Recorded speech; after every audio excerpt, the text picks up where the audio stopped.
আলাইকুম, আশা করি সবাই ভালো আছেন। আজকে আমরা দেখব কিভাবে নৌকা আঁকাতে হয়। তো আপনারা অবশ্যই খেয়াল করে কাজটা করে নেবেন। আমার সাথে সাথে সবাই খাতায় প্র্যাকটিস করবেন। চলুন আমরা দেখি বোর্ডে। প্রথমে আমরা এভাবে একটা বক্স করে নিব। এই বক্সের উপরের লাইনের ঠিক একটু নিচ থেকে একটা লাইন দিব আমরা। তারপর থেকে এখানে আরেকটা লাইন ড্র করব। করার পরে এই যে দুই সাইডে দুটো দাগ দেখতে পাচ্ছেন, এই দাগের সাইড থেকে এভাবে কেটে বের করব। এরপরে এই দুই সাইডে যেই দাগগুলো আছে এগুলো সুন্দর করে মিশিয়ে দিব, ওপরের দাগটাও মিশিয়ে দিব।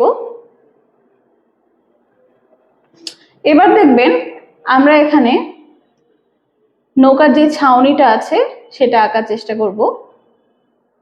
এভাবে দিয়ে এই জায়গাটা একটু মুছে ছাউনিটা কমপ্লিট করে নিব।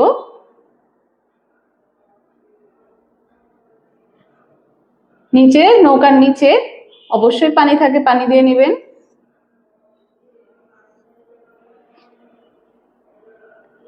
নৌকার ভিতরে যে ছোট ছোট দাগগুলা আছে পাটাতনের দাগগুলা দিয়ে নেবেন।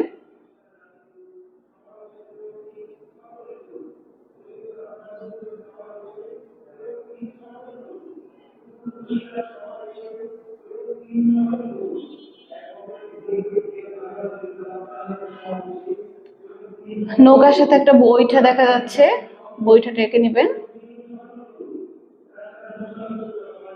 তো হয়ে গেল আমাদের নৌকা আঁকা।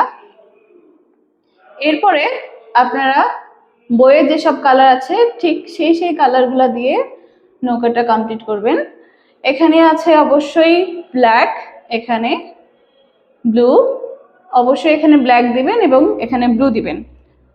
তারপরে আপনারা পুরা নৌকাটা সুন্দর করে কালার করে আপনার ড্রয়িংটা কমপ্লিট করবেন। আজকের ক্লাস এই পর্যন্তই। আল্লাহ হাফেজ।